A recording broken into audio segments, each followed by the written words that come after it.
Ahmedabad builder murder કેસમાં police પૂછપરછમાં સામે આવ્યું કે આરોપીઓએ નિકોલના સરદાર ધામના બેઝમેન્ટમાં બિલ્ડર હિંમત રૂડાણીની હત્યા કરી હતી. તપાસ કરતા પોલીસે જણાવ્યું કે મનસુખ અને હિંમત વચ્ચે 2020માં પણ મારામારી થઈ હતી. અમદાવાદમાં બિલ્ડર હિંમત રૂડાણીની હત્યા કેસમાં પોલીસે મોટો ઘટસ્ફોટ થયો છે. બિલ્ડર મનસુખ લાખાણીએ જ બિલ્ડર હિંમત રૂડાણીની હત્યા કરાવી હોવાનું પોલીસ તપાસમાં સામે આવ્યું છે. હત્યાને અંજામ આપવા બિલ્ડર મનસુખ લાખાણીએ જ રાજસ્થાનના 3 આરોપીને 1 વર્ષ પહેલા 50,000ની સોપારી આપી હતી. ત્યારે આ મામલે બનાસકાંઠા એલસીબી અને સ્થાનિક પોલીસે હત્યાને અંજામ આપનારા હિમાંશુ ઉર્ફ રાહુલ રાઠોડ, પપ્પુ હિરાજી મેઘવાલ અને એક સગીરની ધરપકડ કરી. પોલીસ પૂછપરછમાં સામે આવ્યું કે આરોપીઓએ નિકોલના સરદારધામના બેઝમેન્ટમાં બિલ્ડર હિંમત રૂડાણીની હત્યા કરી હતી. હત્યાની સોપારી આપનાર મનસુખની અટકાયત કરવા પોલીસે તજવીજ શરૂ કરી છે. મનસુખ લાખાણીએ હત્યા કરાવવા આરોપીઓને કેટલા રૂપિયા આપ્યા તેને લઈને તપાસ શરૂ કરવામાં આવી છે. સમગ્ર મામલે હજી પણ તપાસમાં અનેક ચોંકાવનારો ઘટસ્ફોટો થઈ શકે છે. અહીં ઉલ્લેખનીય છે કે અમદાવાદ વિરાટનગર બિલ્ડર હત્યા કેસમાં હિંમતભાઈ રૂડાણીનો મૃતદેહ તેની જ કારમાંથી મળ્યો. પોલીસે હત્યા કરનારા આરોપીની ધરપકડ કરી લીધી છે, જેમાં હિમાંશુ ઉર્ફ રાહુલ રાઠોડ, પપ્પુ હિરાજી મેઘવાલ સહિત સગીરની ધરપકડ કરવામાં આવી છે. ત્રણેય આરોપીઓને રાજસ્થાન શિહોરથી ધરપકડ કરાઈ છે. બિલ્ડર મનસુખ લાખાણી દ્વારા હત્યા કરવામાં આવી છે. અગાઉ પણ મારવા માટે પૈસા આપ્યા હોવાનો ચોંકાવનારો ઘટસ્ફોટ પોલીસ તપાસમાં થયો છે. ગત રાત્રે 10 વાગ્યા બ્રિજ નીચે ગાડીમાં મૃતદેહ મળી આવ્યો હતો. પોલીસ દ્વારા અલગ અલગ ટીમ બનાવીને સમગ્ર મામલે તપાસ ચલાવાઈ રહી હતી. પોલીસ દ્વારા 100 જેટલા કેમેરા ચેક કરતા આરોપી રાજસ્થાન તરફ જઈ રહ્યા હોવાનું સામે આવ્યું. બનાસકાંઠા એલસીબી લોકલ પોલીસ દ્વારા તેમને ઝડપી લેવામાં આવ્યા.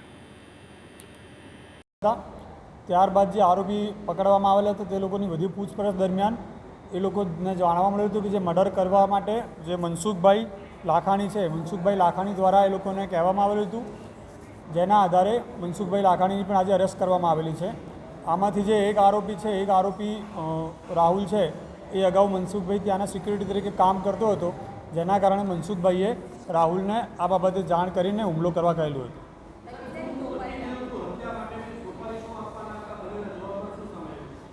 અગાઉ કેટલાક સમય પહેલાં મનસુખભાઈએ જે એક આરોપી છે, આરોપીને 50,000 રૂપિયા આપેલા હતા અને 50,000 રૂપિયા આપીને એવું કહેલું હતું કે ભાઈ તું અમને હાથ પગ તોડી નાખજે, પણ એ દરમિયાન એણે આ કામ કરેલું ન હતું. અને ત્યારબાદ મનસુખભાઈએ ફરી તેને જણાવ્યું કે ભાઈ આ કામ તે કર્યું કે ના કર્યું. ત્યારબાદ આણે હત્યાનો પ્લાન ઘડ્યો હતો. આપવા માટેની જે હાલ આરોપીની પૂછપરછ કરતાં આરોપી એવું જણાવે છે કે કામ થઈ ગયા બાદ અમને 1 કરોડ રૂપિયા આપવાના હતા, પણ એ બાબતે હજુ વધુ વિગત ચાલુ છે કે ભાઈ ખરેખર એ લોકો વચ્ચે શું વાતચીત થઈ હતી કે શું નથી થઈ. હાલમાં એવું પૂછપરછમાં કહે છે કે અમને રોકડા રૂપિયા તેમજ મકાનની લાલચ આપી હતી.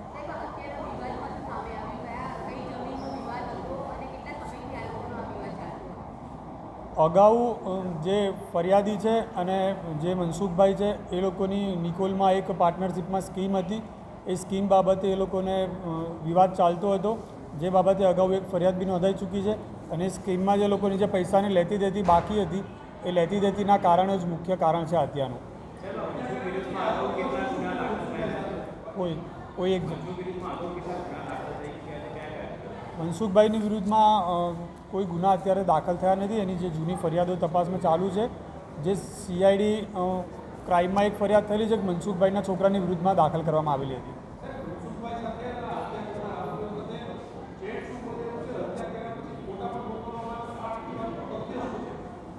જે પણ અમને મોબાઈલ મળેલા છે, જે પણ આરોપીઓને તમામ મોબાઈલ અમે એફએસએલમાં મોકલશું. હત્યા થઈ ગયા બાદ એમાંથી એક આરોપીએ મનસુખભાઈને આના ફોટા મોકલી આપેલા હતા, પરંતુ તે ચેટ છે મનસુખભાઈના મોબાઈલમાંથી મળી નથી ને એ બાબતે અમે એફએસએલમાં મોકલી આપીશું. હાલમાં આ લોકોનું અગાઉનો જે વિવાદ ચાલતો હતો ત્યાંથી લઈને આ લોકો આરોપીને ક્યાં મળ્યા હતા, ક્યાં નક્કી થયું હતું, આ લોકોએ કોઈ રેકી કરેલી છે કે કેમ, અને ત્યારબાદ બનાવ બન્યા બાદ આ લોકો ક્યાં ક્યાં ફર્યા હતા અને હથિયાર ક્યાં છુપાડેલું છે, તમામ બાબતની તપાસ કરવામાં આવશે. એફએસએલ અને ટેકનિકલ સોર્સ લઈને આમાં તમામ પુરાવા ભેગા કરવામાં આવશે.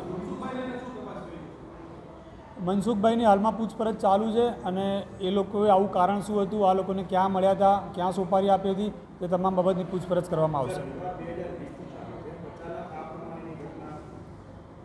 એ લોકોની જે પાર્ટનરશિપમાં સ્કીમ હતી, એ સ્કીમ બન્યાના થોડા બાદ બંનેને વિવાદ થયેલા હતા.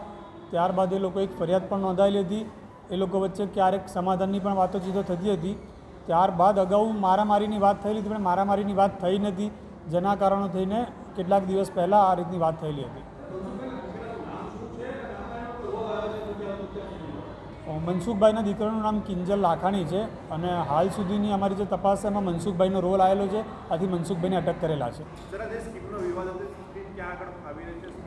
જે સ્કીમ છે નિકોલ વિસ્તારમાં આવેલી છે. જે એમની સ્કીમનું જે મિલકત હતી એ 25 કરોડની હતી, પણ જે અગાઉ ફરિયાદ દાખલ થયેલી હતી તેમાં 1.5 કરોડ રૂપિયાની છેતરપિંડી બાબતેની ફરિયાદ દાખલ થયેલી હતી.